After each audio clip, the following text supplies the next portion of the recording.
Newstalk ZB Saturday morning. Welcome back to Fishing with Crimpy. And the tides today, they're all hovering around the 9 o'clock time.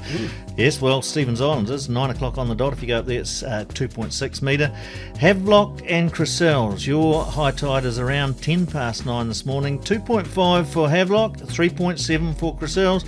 Nelson, you have to wait till 9.25, but if you're down the coast, and Nelson, you get a 3.5 by the way, if you're down the coast in Westport, your high tide is 12 past 10 and it's a 2.8 metre tide. Well, what is Future Search?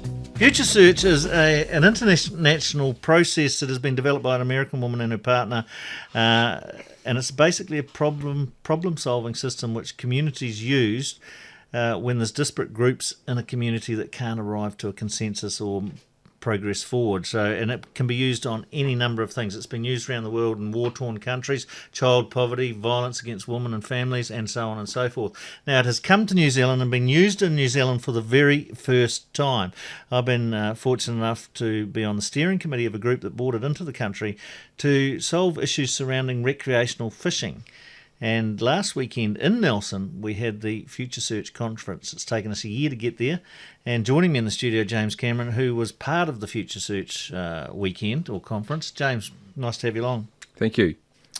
Future Search set up by the Rec Fishing Council to see whether we could find some way of getting unity amongst recreational fishers so that we could progress a way forward, because one of the problems that became clear at the conference is, from a government perspective, is that they want us at the table.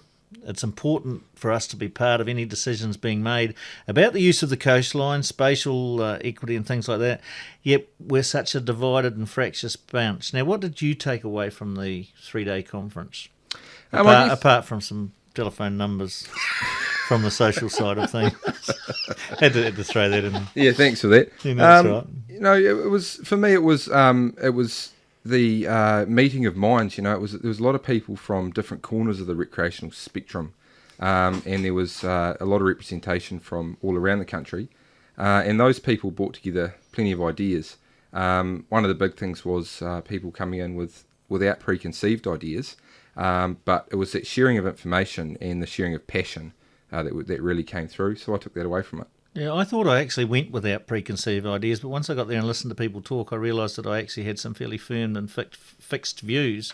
Before you went there, did as a young person, you were representing youth, or while you were there, you were in the youth group. Did you perceive any problem with recreational fishing throughout the country? I don't know how I got in the youth group, just touching on that. No, we I were think desperate. short of numbers. We were very desperate. Over-representation. We kept stretching the mark. Yeah, that's right. Sorry, I have to get you to repeat that question. I've got no idea what I said. Okay, well, that's great. Did the youth of today, do they see a problem with recreational fishing? I think they do. I think they weren't around particularly in the times when there was the most destruction for the recreational sector.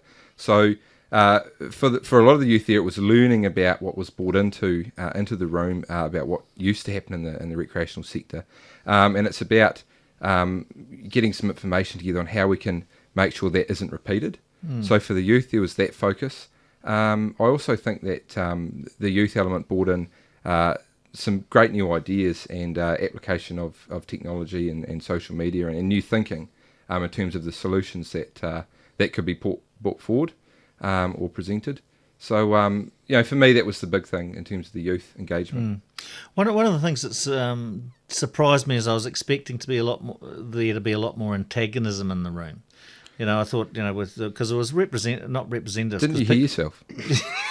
That's right. I was a lone voice in the wilderness. I thought there'd be more people back. I thought there was going to be a fight break out at one stage. Surprisingly, there was quite a bit of unity, but that was the theme of the conference, wasn't it?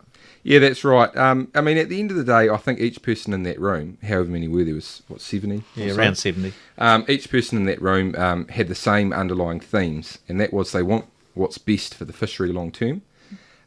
So, everyone was operating from that basis. It's about, I think it's about whether or not, the ideas of how we get to that point, how they're shared and the action plan from here. So, I think people were prepared to listen, and there wasn't a lot of arguments and there wasn't a lot of disconsent in general. All right, we'll get to the point shortly after this.